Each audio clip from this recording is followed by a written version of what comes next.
الشیطان الرجیم بسم اللہ الرحمن الرحیم۔ ناظرین اکرام السلام علیکم۔ آپ دیکھ رہے ہیں اپنا پسندیدہ یوٹیوب چینل تحریک ادب۔ میں آپ کا بہت بہت شکر گزار ہوں آپ کی محبتوں کا۔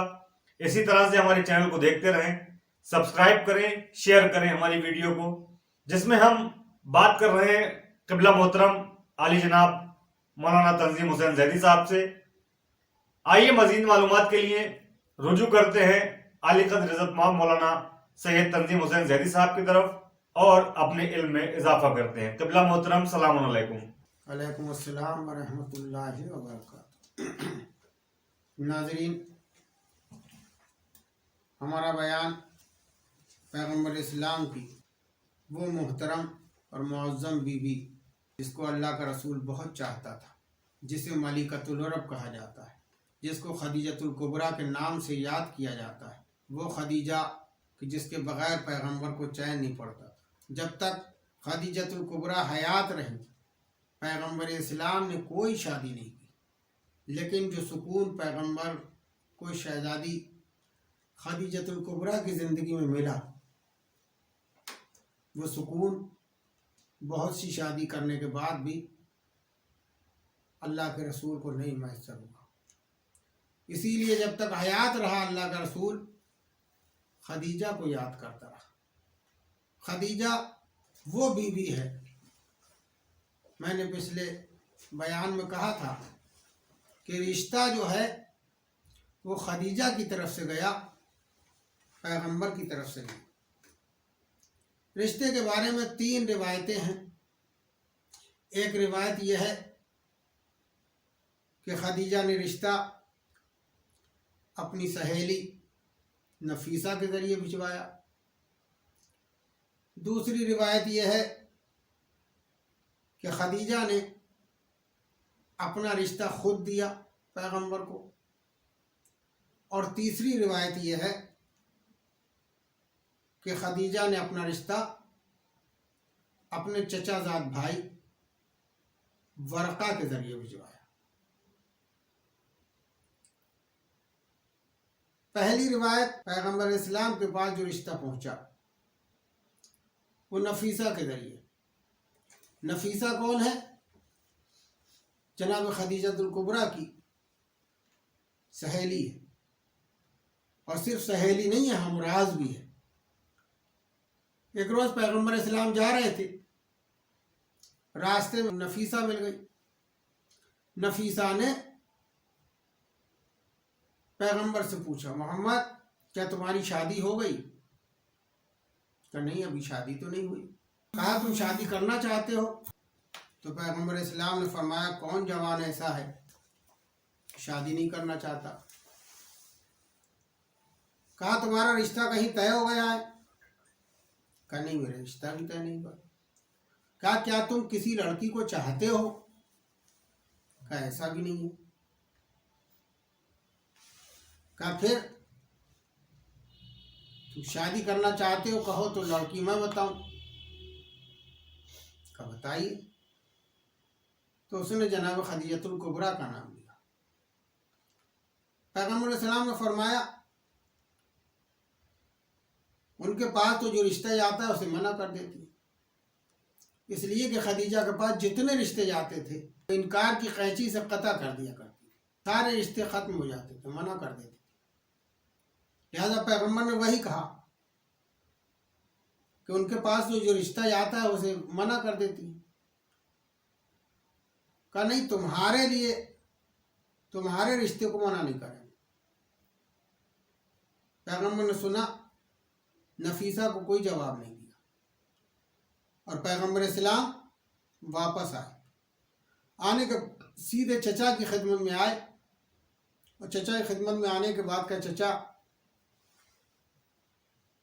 آج نفیسہ ملی تھی۔ نفیسہ پورے سارا واقعہ سنا دیا کہ نفیسہ نے کیا کیا کہا۔ جناب ابو طالب علیہ السلام نے بھی پیغمبر کی زبان سے فقرے سنے، خود کچھ نہیں کہا، اٹھے اور اپنی بہن صفیہ کے پاس آئے اور صفیہ کو سارا واقعہ بتایا، اور صفیہ سے کہا کہ تم جاؤ رشتہ لے کر۔ اب یہاں پر مسئلہ یہ ہے کہ اگر پیغمبر اسلام سے خدیجۃ الکبریٰ 15 سال بڑی تھی تو جناب ابو طالب کو کہنا چاہیے تھا بیٹا تم جوان ہو، اتنی سن رسیدہ سے شادی کیوں کرنا چاہتے ہو؟ لیکن ابو طالب کا نہ کہنا اس بات کی دلیل ہے کہ زیادہ بڑی نہیں تھی۔ اور اس کے بعد جناب ابو طالب نے اپنی بہن صفیہ سے کہا کہ تم جاؤ، تو صفیہ کو کہنا چاہیے تھا کہ بھائی ہمارا بھتیجا جوان ہے، ہم اتنی سن رسیدہ سے شادی کیوں کریں؟ لیکن صفیہ کا بھی کچھ نہ کہنا اس بات کی دلیل ہے کہ پیغمبر سے جناب خدیجۃ الکبریٰ زیادہ بڑی نہیں تھی۔ تاریخ میں ملتا ہے کہ پیغمبر سے زیادہ سے زیادہ 3 سال بڑی تھی۔ جب پیغمبر کی شادی ہوئی ہے تو پیغمبر 25 سال کے تھے اور خدیجۃ الکبریٰ 28 سال کی، اس سے زیادہ فرق نہیں ملتا۔ تو جناب صفیہ جناب خدیجۃ الکبریٰ کے گھر گئی، بہت عزت و تکریم کی گئی، لباس فاخرہ سے نوازا گیا جب رشتہ دے کے گئی۔ تو یہ ہے جناب خدیجۃ الکبریٰ کا پہلا واقعہ رشتے کا۔ دوسرا واقعہ کہ جناب پیغمبر اسلام جب سامان تجارت لے کر آئے تھے تو جناب خدیجۃ الکبریٰ نے اپنے مہمان خانے میں بٹھایا، اور مہمان خانے میں بٹھانے کے بعد کہا کہ ابن عم، اے میرے چچیرے بھائی، کیا تمہاری شادی ہو گئی؟ کہا نہیں۔ کیا شادی کرنا چاہتے ہو؟ تو جناب خدیجۃ الکبریٰ نے جب یہ پوچھا تو پیغمبر اسلام نے وہی جواب دیا، کون جوان ایسا ہے جو شادی کرنا نہیں چاہتا؟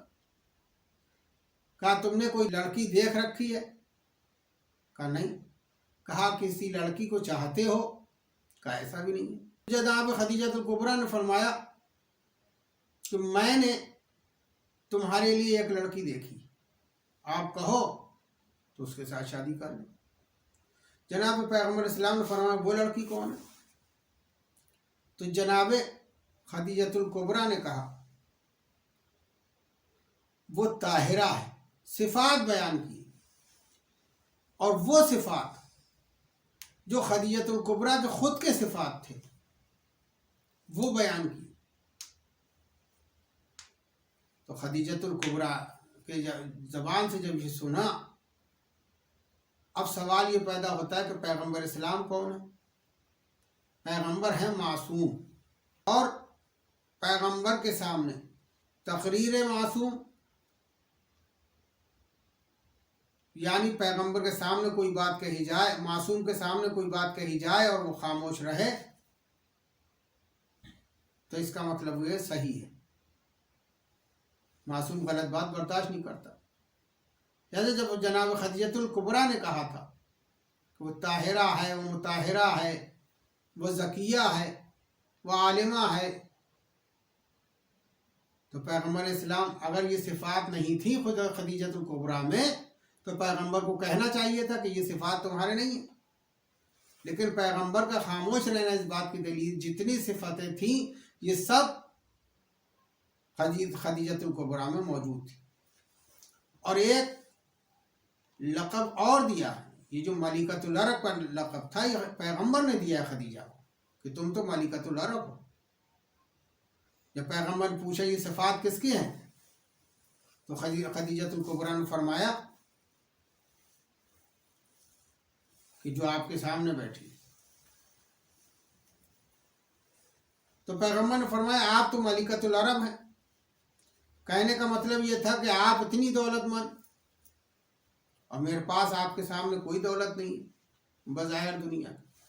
تو خدیجۃ الکبریٰ نے ایک فقرہ کہا کہ شادی کے بعد میری جتنی دولت ہے وہ سب آپ کی ہوگی، آپ کو اختیار ہوگا کہ جہاں چاہیں خرچ کریں۔ یہ ہے جناب خدیجۃ الکبریٰ۔ اور تیسرا واقعہ رشتے کا، تیسرا واقعہ یہ ہے کہ جناب خدیجۃ الکبریٰ نے اپنے چچیرے بھائی ورقہ کو بلایا۔ ورقہ کوئی معمولی شخصیت نہیں تھی، ورقہ پرانی کتابوں کا عالم تھا۔ اللہ کی جو پرانی کتابیں ہیں ان کتابوں کا عالم تھا ورقہ۔ تو جناب خدیجۃ الکبریٰ نے فرمایا ورقہ جاؤ میرا رشتہ لے کے جاؤ۔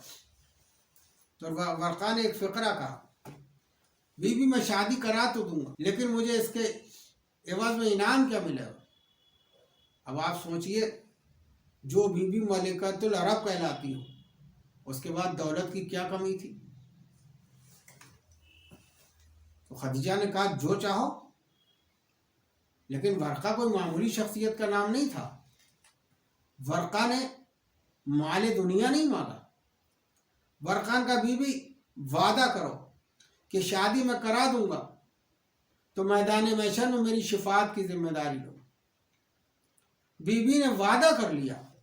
بڑی اہم بات ہے آخری، وہ یہ ہے کہ ابھی خدیجۃ الکبریٰ شافع محشر کے گھر گئی نہیں ہے، لیکن کتنا یقین ہے پیغمبر کی شفاعت پر کہ شادی سے پہلے ورقہ کی شفاعت کی ضمانت لے لی۔ یہ ہے خدیجۃ الکبریٰ جو پیغمبر کی صداقت و کردار و امانت پر یقین رکھتی تھی۔ وآخر الدعوانا الحمدللہ رب العالمین۔